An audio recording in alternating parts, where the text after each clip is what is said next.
Hello, my name is Dr. George Walters-Sleyon.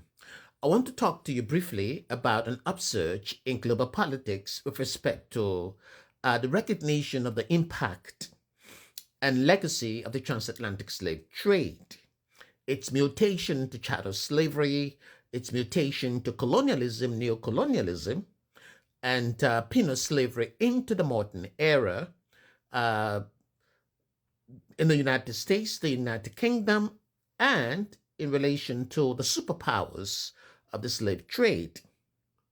In March, you had the United Nations passing a resolution condemning this transatlantic slave trade and its racialized form of chattel slavery as the gravest crime against humanity. That was absolutely profound. Of course, you have the United States that rejected it. You've got Argentina and Israel that rejected these resolutions. And then you've got most of the superpowers of the slave trade that abstained. However, it did pass with 123 countries.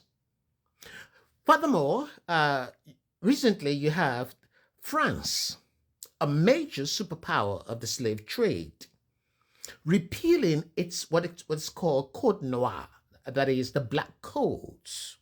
These black codes were put into place as rules, legislation that would define the place and identity of black people as slaves and as free people as well. So, though a black person may be free in France, you are still bound by the Code Noir simply because you are black. France has repealed those black codes because they fundamentally informed what France's constitution is. Now, in my two-volume work, The Rush for Black Diamonds, especially in volume 2, talk about the black codes. In the United States, you have the Louisiana Code, the South Carolina codes, you have the Florida Code, you have also you have the Barbadian codes. These codes would inform the development of major constitutions, especially the United States Constitution, since you have one of the most prominent slave traders of the Enlightenment era, Thomas Jefferson, writing the United States Constitution. So you've got all of these, and then recently, quite interestingly, you've got the Catholic Church recognizing its delayed condemnation. It's a delayed condemnation of its engagement and involvement and tolerance of the transatlantic slave trade. Pope Leo XIV, that is absolutely momentous, very important, very important, which implies that nations, the superpowers of the transatlantic slave trade, are beginning to recognize their engagement in the human trade and their perpetuation of the human trade and the legacies and privileges and economic, political, social benefits they have accrued over centuries, decades, as a result of the laws and their actions in dehumanizing Black humanity. That's profound. But though profound, it is important for us to recognize that, on one hand, recognition and prescription are two different things. These superpowers of the transatlantic slave trade perhaps need to begin to recognize their engagement and the legacies that they continue to benefit from. So, who are the superpowers of the transatlantic slave trade that I talk about in volume 1 and volume 2 of my book? You've got Spain, you've got the Dutch, you've got the Netherlands, you've got Belgium, you've got the United Kingdom. Now, the United Kingdom, which includes England and Wales, Scotland, Northern Ireland. Okay, the Scots would say that they were not involved, but no, they were. You need to read this book. And then you've got France, you've got Portugal, of course. Portugal, of course. You've got the Germans. You've got the Ottoman Empire, Turkey. You've got the Muslim world. And of course, you've got the the United States, sorry. You've got these nations that were involved, most of the major Western nations. Not only Western Europe, but Eastern Europe as well, they were involved. Okay?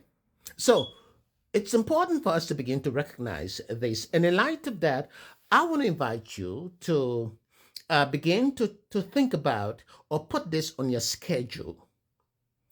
In 2027, we are organizing two important conferences. The first one is what we call a Black History Month Symposium. A Black History Month Symposium. It's going to be held in Boston. It's going to be held in Boston at the Boston Marriott in Cambridge, next door to Harvard University.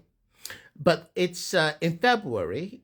It's going to be, and you can get information about that conference, the Black History Month Symposium, talking about race, recollection narratives of the transatlantic slave trade, repositioning it as well.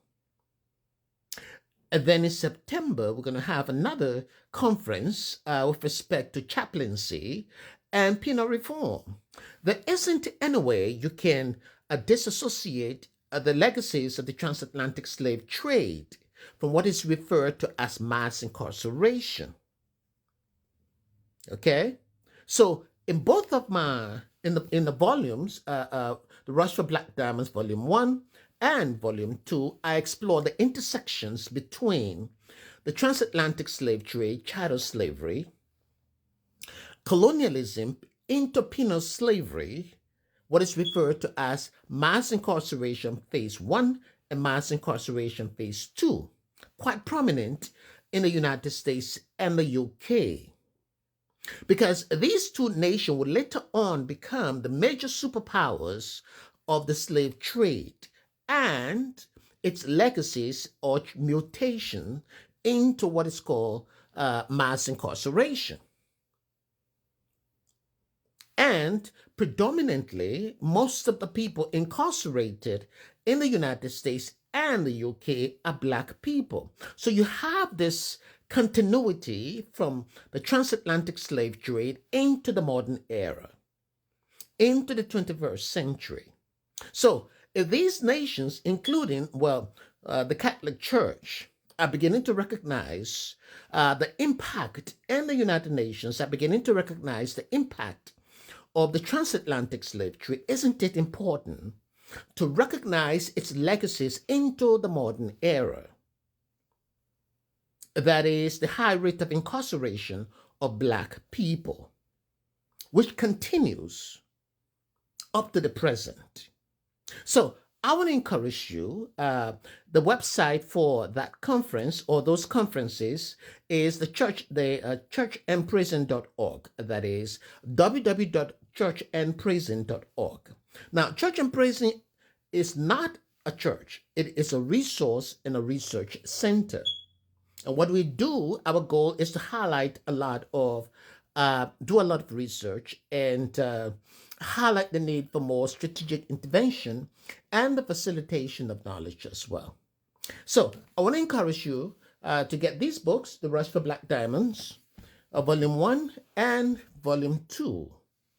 They are on my website. Again, my name is Dr. George Walters-Sleyon, and my website is www.georgewaltersleyon.com. Again, please, these are very interesting times, but please put it on your calendar to attend the conferences next year in February and in September. But the Black History Month Symposium, it's going to be very impacting and interesting. Thank you for your support.